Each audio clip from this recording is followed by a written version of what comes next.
e no final todo o Israel será salvo.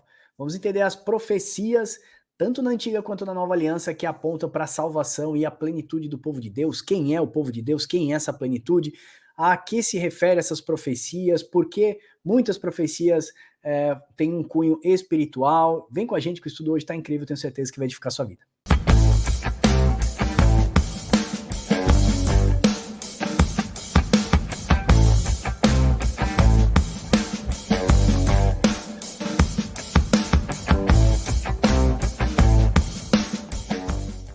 Seja bem-vindo, meu parceiro Wilber. Olha só, já colocando lenha nessa fogueira que tá queimando na internet há mais de uma semana.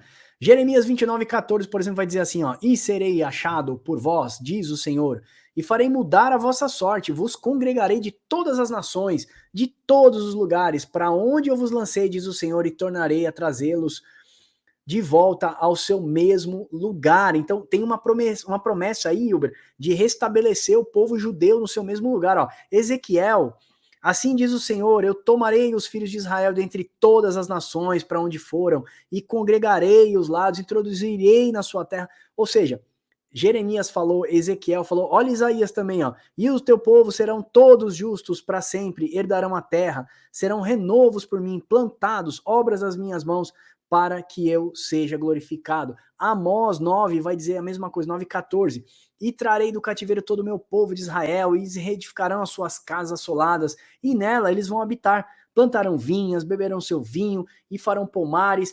Ô Hilber, tem muitas profecias de restauração do povo de Israel. Você crê mesmo que essas profecias são de cunho literal numa cidade que é física, lá no Oriente Médio, independente de uma cidade totalmente apertada? Deus vai trazer, né, novamente a sua nação para viver lá, que é esse é o movimento sionista. Nós vamos passar por tudo isso aí. O que você verdadeiramente acredita? Seja bem-vindo, meu parceiro. Eu acho que hoje nós vamos colocar mais fogo nessa, né, vamos colocar mais lenha nessa fogueira aí, né? Então, sejam todos bem-vindos no canal. Se você estiver chegando aqui a primeira vez, deixa o seu like, faça a sua inscrição, que é importante. Eu acho que um conceito que a gente tem em mente, né, Max, que a gente lê todas as profecias, a gente joga todas as profecias no futuro. Essa, por exemplo, de Amós, ela pode ter se cumprido no passado?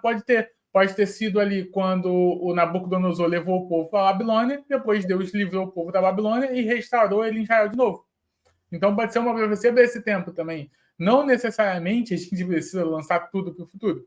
Porque o que acontece? Quem é o centro de toda a profecia? Quem é o centro de toda a escritura? É Jesus Cristo.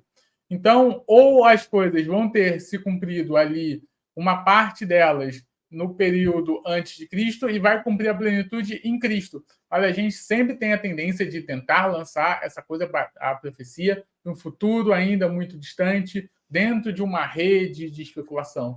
E não necessariamente é isso. Por exemplo, nesse texto que você leu de Amós, eu vejo que claramente a gente consegue encaixar o contexto ali de Amós falando de uma forma da literatura dele, de uma forma poética, vindo uma causa social, mostrando que o povo foi levado cativo para a Babilônia e depois Deus restaurou, através de Ciro, esse povo no seu local novamente. Então se cumpriu uma parte ali e se cumpre plenamente em Cristo.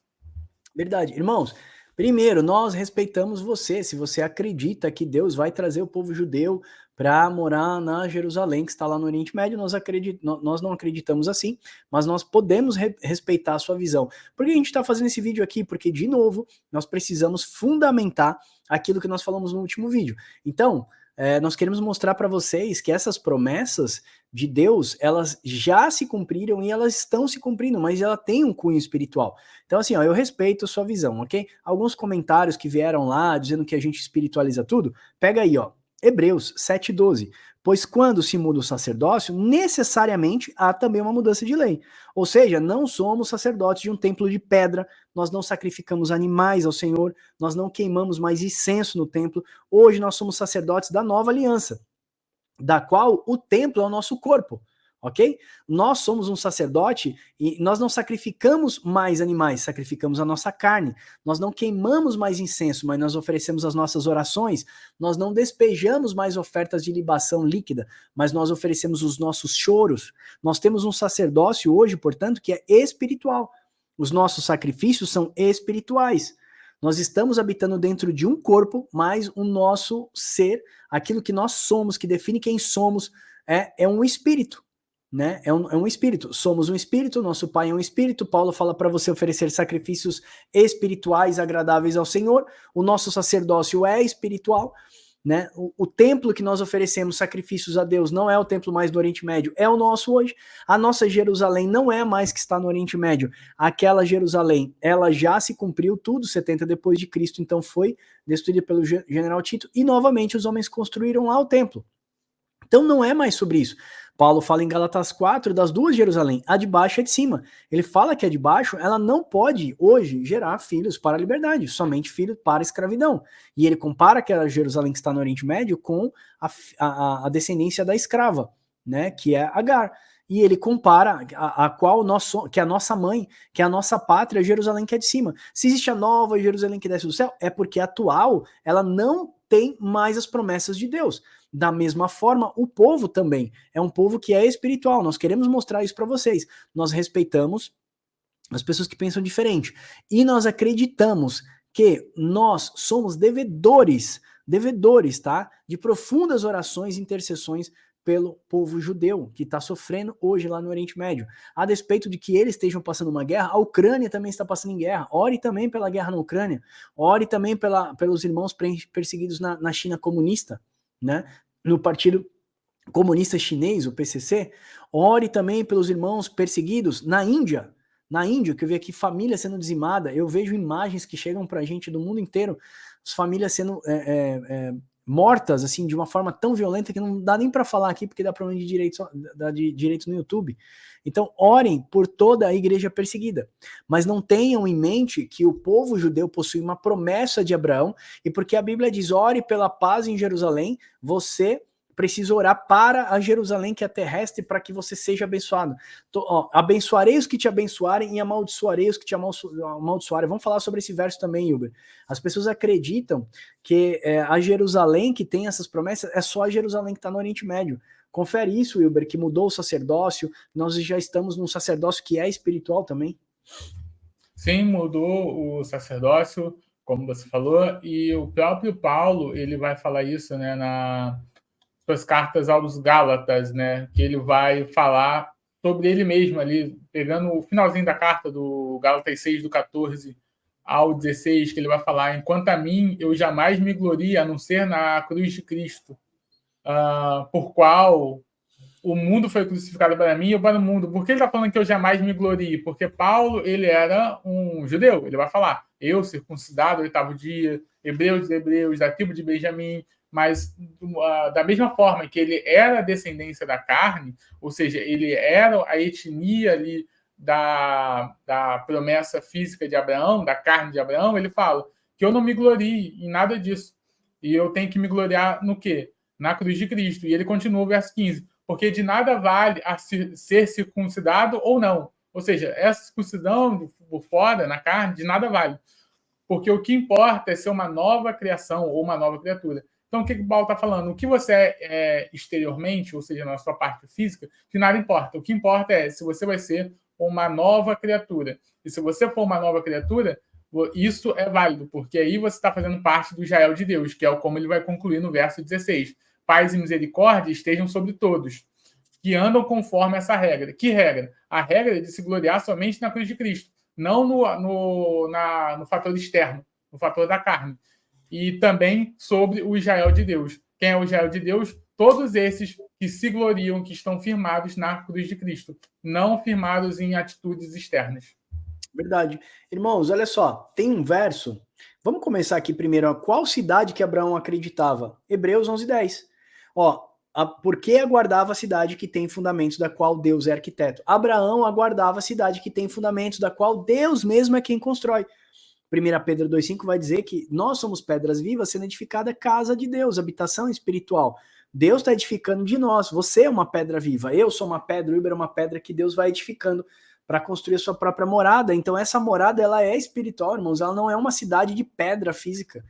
Lembra Jesus, antes de entrar em Jerusalém, a Bíblia fala que ele para ali no Monte das Oliveiras, né? Tem o Vale de Josafá e ele ia entrar na Porta Dourada. Ele para lá e a Bíblia fala que ele se lamenta. Jesus, então, ele fala, Jerusalém, Jerusalém, como eu quis colocar você debaixo das minhas asas, como uma galinha faz com seus pintinhos, mas porque vocês não aceitaram, a sua casa ficará desolada. E depois, naquela mesma noite, os discípulos vão perguntar para Jesus, e Jesus faz aquele sermão escatológico de Mateus 24, falar da destruição de Jerusalém, que não ficaria pedra sobre pedra naquele local. Ou seja, Deus mandou os seus servos, Deus mandou os profetas, Deus mandou o seu próprio filho na última hora. E mesmo assim, aquela cidade não se arrependeu. Aí as pessoas falam hoje que a gente tem que baixar a bola, né? Ser mais humilde, porque aquela cidade, ela possui, na verdade, promessas e que Deus vai salvar toda aquela cidade. Pega esses versos dos profetas que nós começamos aqui, como eu disse para vocês, Isaías, Ezequiel, Jeremias, Amós, tantos outros, né? Dizendo que Deus vai congregar novamente o seu povo no mesmo local, e eles acreditam que é isso, mas você vai ver a nova Jerusalém que descia do céu ataviada. Ela tem muro, ela tem 12 portas, é lá onde nós vamos congregar. Deus está mostrando uma tipologia da separação do santo e do profano. Quando Deus glorificará a sua igreja, a cidade onde o próprio Deus vai habitar, a cidade que você vê que é onde não tem templo, porque o templo é o próprio Cristo, né? Somos nós mesmos ali habitando com o Senhor eternamente. Quando você vai olhando as características do livro do Apocalipse, que ele é todo figurativo e simbólico, né? Uma representação ali bem profética mesmo, espiritual, forte daquilo que Deus vai realizar, aí as pessoas se perdem nesse grande misto e acaba causando essa grande confusão. Sabe o que aconteceu também que moldou a nossa geração? Olha só, Gênesis 12, 3. Abençoarei os que te abençoarem e amaldiçoarei o que te amaldiçoarem, e em ti serão benditas todas as famílias da terra. Só que nós precisamos entender que Deus abençoa Abraão e o seu descendente, e não a sua descendência. Ou seja, em Abraão seria abençoado Cristo, e através de Cristo todos os homens da terra. Cristo falou, quando eu for levantado, atrairei para mim todos os moradores da terra. Mas a Bíblia anotada de Scofield, que você já conhece, que é uma Bíblia que trouxe uma visão dispensacionalista, ela traz numa nota de rodapé sua dizendo que Deus faz um pacto com a nação de Israel e todo Israel seria abençoada. Se não obstante a isso, essa Bíblia anotada de Scofield, nós tivemos alguns televangelistas, por exemplo, que eu citei no vídeo passado, como John Hagin, que ele colocou ali a contagem regressiva de Jerusalém, Jerusalém como o relógio do mundo, Chuck Missler, Derek Prince, Joel Rosenberg, Tim LaHaye, aquele filme Deixados para Trás, né, Hilber? Tim LaHaye também popularizou bastante essa versão dispensacionalista. Então, quando falar Israel, o relógio de Deus, irmão, o que é o relógio de Deus, na verdade? Né? O Israel hoje é judeu e gentil no corpo de Cristo. Ô Hilber, quem é o Israel de Deus? Prefigura para a gente numa visão mais clara. Quem é a videira? Todo mundo olha para Jesus, olha para Israel e fala que Israel é a videira de Deus. É Israel que é a videira ou é Jesus? A nossa chave hermenêutica é para uma cidade, para um povo, ou é para Cristo que é a nossa chave hermenêutica? Sim, concordo com você. A nossa chave hermenêutica, a gente tem que olhar para Cristo, né? Cristo é a centralidade de toda a Escritura. E isso que as pessoas muito usam, né, para tentar validar essa linha Romanos 11. E Romanos 11 tem coisas interessantes que, quando a gente lê um pouco mais atento, vai nos levantar questões importantes. Eu vou ler rapidinho Romanos 11:16, que vai falar assim, e se as premissas são santas, a massa também é. A pergunta aqui, quem é a premissa? A premissa só pode ser, dentro desse contexto, ou é Israel, ou é a cidade, ou é Cristo. Só que se você falar que é a cidade, você vai estar falando que a cidade é santa. E a gente sabe que santo é somente o nosso Senhor. E Paulo, ele ainda vai nos fundamentar quem é a primícia lá na carta dele de Coríntios, que é o quê? Cristo, as primícias do que dorme, e nós, os que somos de Cristo, aonde? Na sua vinda. Então, Cristo aqui é a primícia. Vai continuar. A massa também é. E se a raiz é santa, quem que é a raiz que é santa? É a cidade terrena, é um Israel étnico, ou é Cristo, que é a raiz que sustenta toda a humanidade, que sustenta todo o povo? Os ramos também são. Então, o que acontece? O problema, eu acho, que a gente coloca aqui quem é a raiz e quem é a primícia, a gente coloca como se fosse o Israel étnico. E não é. O texto está falando que é Cristo. Então, aonde está os judeus e onde estão os gentios nesse contexto? Estão nos ramos. Uns são os ramos originais, que são a descendência física de Abraão, e os outros são os ramos enxertados. Veio o endurecimento desses ramos físico, essa descendência física, um endurecimento por parte deles, porque Paulo era judeu, Paulo era endurecido, mas a graça de Cristo encontrou Paulo naquele caminho a Damasco e ele virou o quê? Ele virou parte de todo esse povo, do povo espiritual. Ele era só descendente físico, mas ele virou também espiritual. E aí a salvação chega aos gentios. Então, como que a gente vê toda essa árvore? A árvore é o quê? A raiz é Cristo, a seiva que flui é o Espírito Santo, e dentro dessa árvore nós temos dois ramos. Nós temos os ramos dos gentios e nós temos os ramos dos judeus. Maravilha, maravilha. É legal a gente fazer essas conexões, irmão, porque a gente quer fazer isso em cima de uma exegese bíblica. Já vou citar agora os comentários de Carson. O Wilber vai fazer algum comentário ali também da Thomas Nelson para a gente poder, né, concretizar isso que a gente está falando, dar fundamento. Isso não pode ficar só de uma fala, na verdade. Mas o que a gente acredita é que essa restauração de Israel, trazer Israel para sua nova terra e tal, essas conexões são todas para a Nova Jerusalém que é de cima. Todas as promessas é para um povo que é espiritual. Agora não há mais grego, não há mais cita, não há mais bárbaro, não há mais judeu, não há mais gentil. Agora o Israel de Deus é todo aquele que se converteu e está em Cristo. Gálatas 3,16. As promessas foram feitas a Abraão e ao seu descendente. Não diz descendentes como falando de muitos. Falei isso aqui para vocês.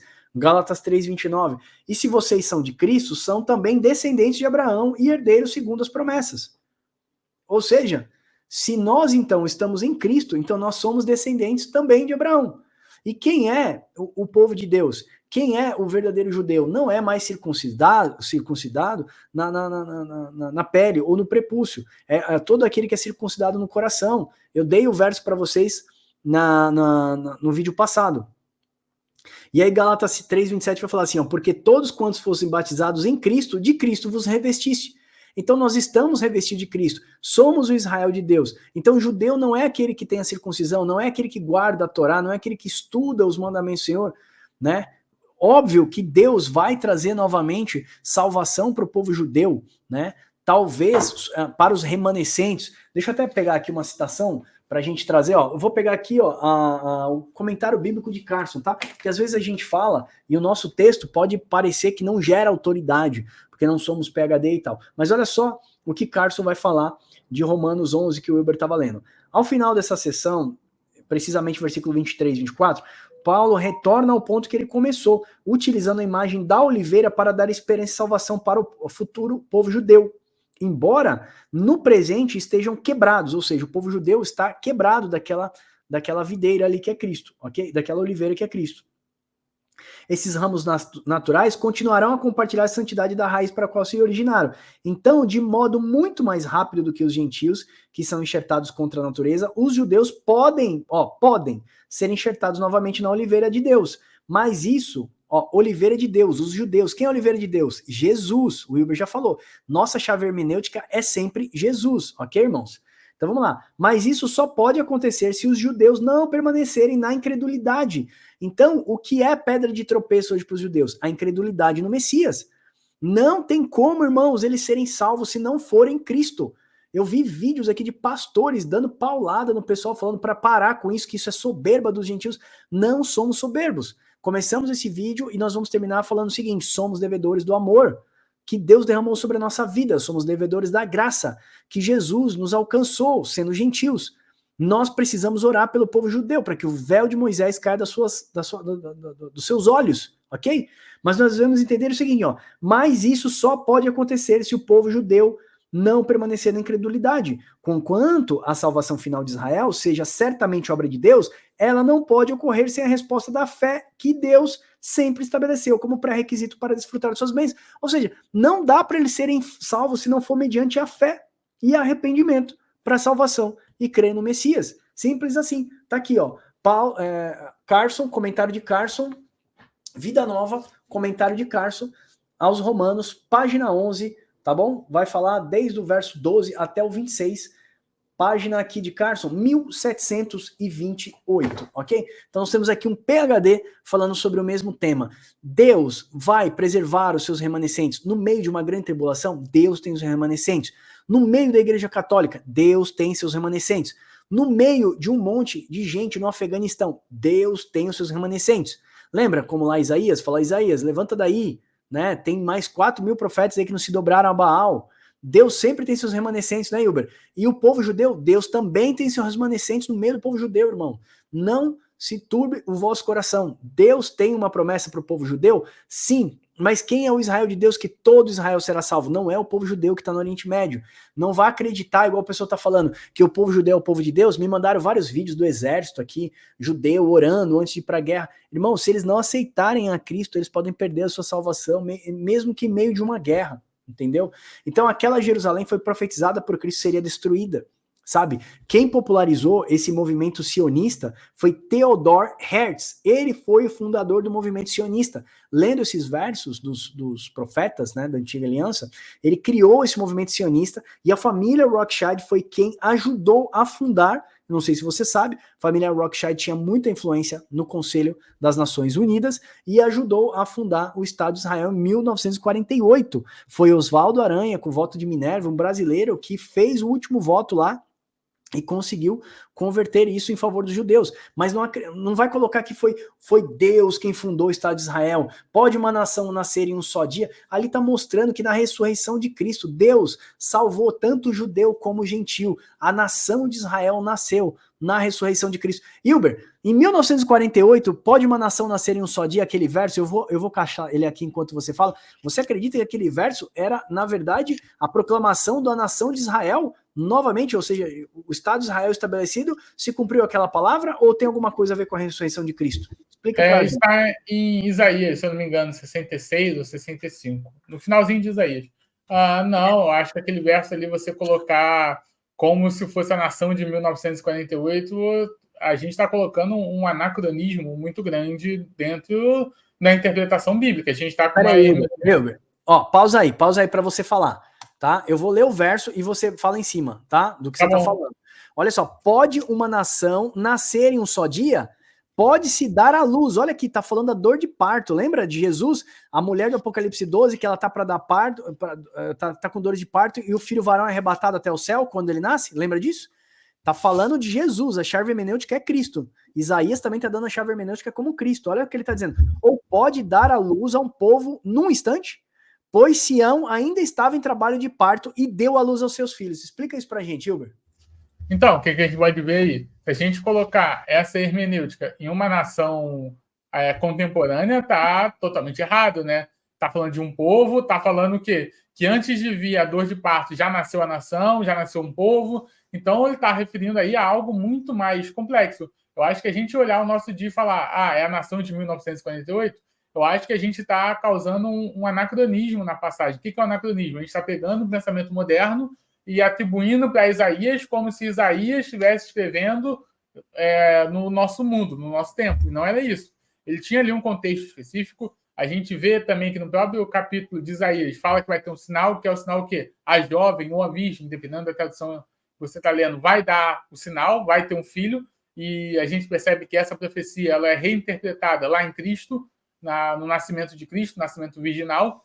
Então a gente percebe que a gente não pode pegar essa passagem e colocar numa forma contemporânea. A gente tem que entender um pouquinho o contexto, o objetivo no qual Isaías queria passar. Porque a gente dá a entender de que, então, que Isaías sabia que ia ter a ONU e que a ONU que iria estabelecer. E isso é uma falácia, porque é o próprio Deus que estabelece essa nova nação, né? Esse povo agora. E ele vai estabelecer aonde? Na cruz do Calvário. Paulo vai falar isso em Efésios 2, ali no final. Vocês estavam longe, agora vocês foram aproximados. O muro que separa não separa mais. E agora nós temos desses dois povos distintos, um só povo na cruz de Cristo. Então, esse é o sentido fundamental da passagem. Não observar uma nação contemporânea surgindo, né? Verdade. Ó, irmãos, olha só, agora para a gente já caminhar para o final, é incrível essa passagem que a gente está falando. Se está dizendo, pode uma nação nascer em um só dia, ou pode se dar à luz a um povo num instante, pois Sião ainda estava de trabalho de parto e deu luz a seus filhos. Hilber, aqui na verdade é um simbolismo que essa mulher, antes de ter dor de parto, ela faria nascer o filho varão, que é Cristo, que foi arrebatado até os céus, que está em Apocalipse 12, ok? Aquela mulher grávida. E depois veio as dores de parto. Ou seja, antes das dores de parto. O que é dor de parto, Hilber? É a grande tribulação, não é isso? A gente vê até que Cristo fala, né? Pergunta lá para os discípulos de João Batista por que os seus discípulos não jejuam. E Cristo fala, né? Não tem como eles jejuarem porque o noivo está presente. Mas aí vem o noivo sai e aí o que acontece? Eles começam a jejuar, ou seja, começa ali um sentido mais de angústia, de buscar mais a presença, de tribulação. Ou seja, é justamente isso. Você nasce o filho varão e depois você tem esse período de mais angústia, de mais perseguição, de mais tribulação.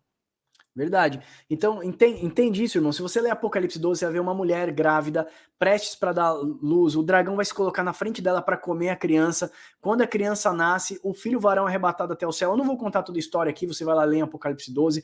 Ali é o nascimento de Cristo. Cristo nasce, depois ele ascende ao céu na sua ressurreição. E depois vem as dores de parto. Ou seja, depois que a mulher vai para o deserto, ela começa a sentir dores de parto. Está mostrando que a igreja seria perseguida e morta nos 2000 anos de história. Está em 2000 anos de história. Fizemos estudos aqui mostrando para vocês Reforma Protestante, Inquisição, todos os períodos negros de perseguição e morte que a igreja passou.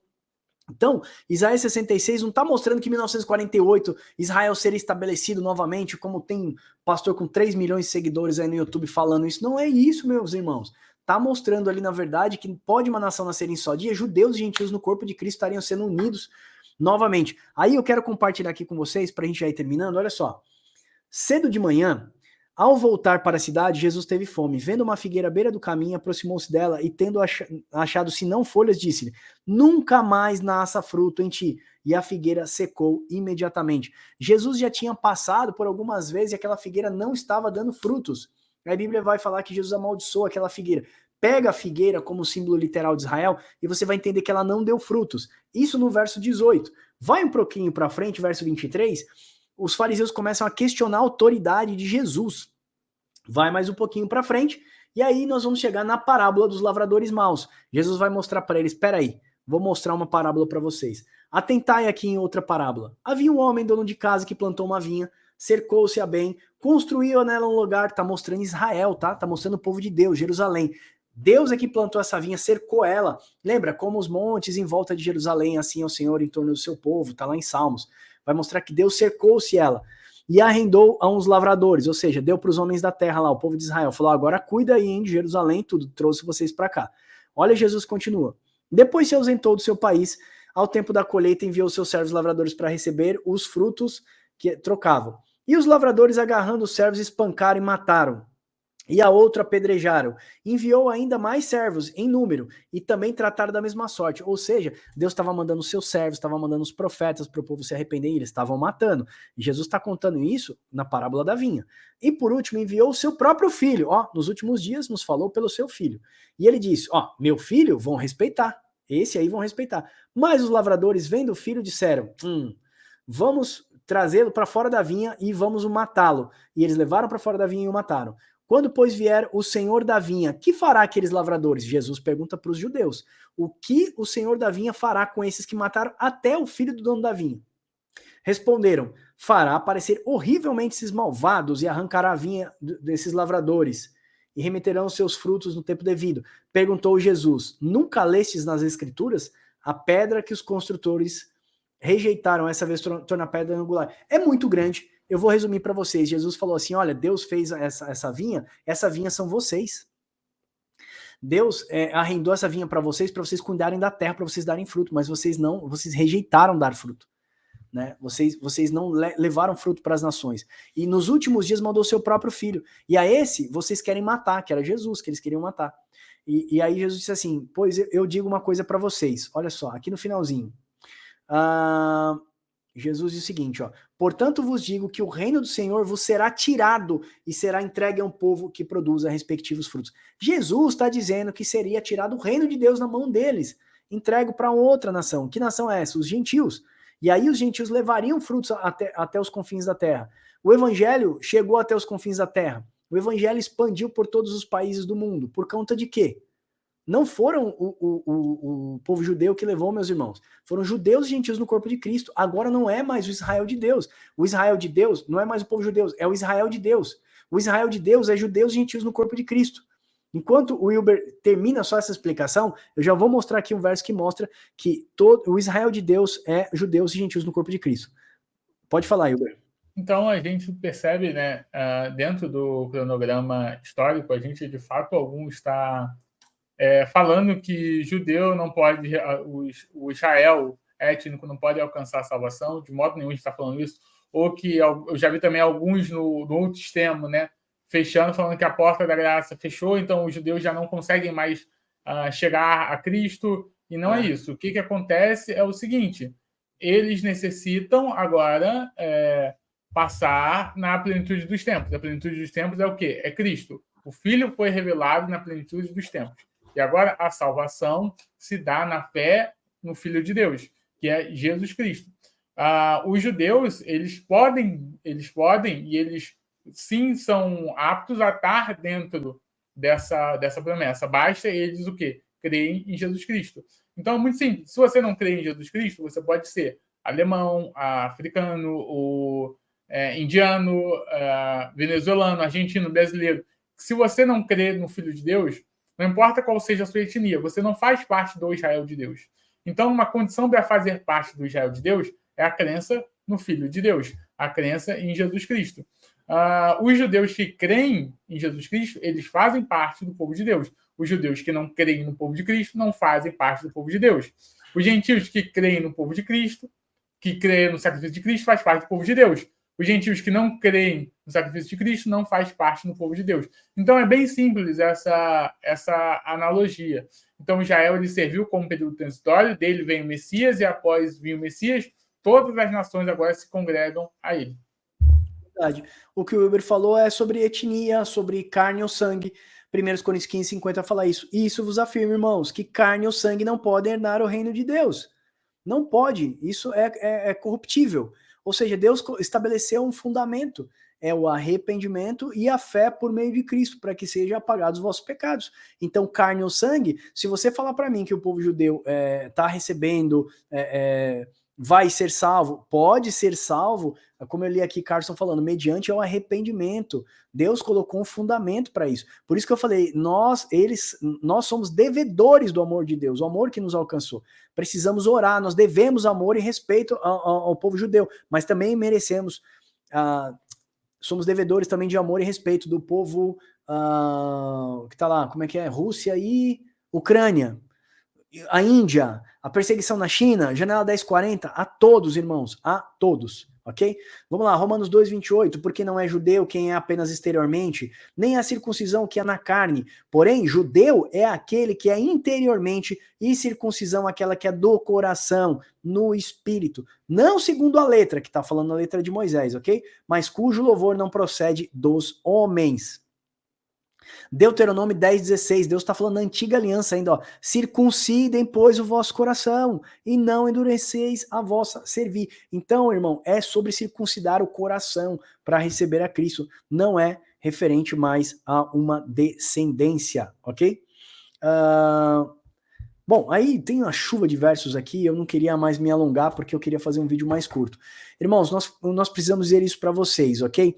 Todo o Israel será salvo. Todo o Israel é judeus e gentio no corpo de Cristo. Aquilo que Cristo uniu na cruz do Calvário, não separe você. Não faça a dicotomia de povos, pelo amor de Deus. Existem pastores no meio dessa guerra que já está mais perdido que cego em tiroteio e fica falando coisas, mas não traz uma exegese bíblica como nós estamos trazendo para vocês, ok? Nós estamos respeitando aqui, foi o que o Wilber falou, nós respeitamos uma linha do tempo histórica, mas nós respeitamos Jesus como a nossa chave hermenêutica, uma vez que Jesus consuma tudo na cruz do Calvário, e agora não há mais grego, nem bárbaro, nem cita, nem judeu, nem gentil, todos somos o Israel de Deus, no corpo de Cristo. Não queira você separar, fala, não, Deus vai tratar com ele diferente, é por isso que vai invadir lá e vai acontecer, e eu quero só ver quando acabar essa guerra, aí vou inventar outra, e isso nunca vai parar. Entenda que as promessas agora é para Jerusalém, que é de cima, a plenitude de Israel de Deus, a restauração de Israel de Deus, trazendo novamente para sua terra, como está lá nos profetas que nós começamos falando, está sobre uma visão que é espiritual de uma cidade, que é espiritual do nosso Pai, que é espiritual de sacrifícios que você oferece a Deus, que são espirituais, e é assim que é. Queira você ou não, né, não queremos ser os donos da verdade. A Bíblia aponta para um fato que é profético e espiritual. Nós acreditamos assim. Se você não acredita, eu lamento. A gente não quer ser também exaustivo aqui. Nós estamos tentando mostrar isso para vocês à luz das Escrituras, trazendo uma boa exegese bíblica. E se você acredita ainda que vai apertar todo mundo lá numa cidade bem... Eu fui lá em 2017, numa cidade totalmente apertadinha, né? De um lado é judeu, do outro é fariseu, do outro é católico, do outro é muçulmano. Meu irmão, aquilo ali realmente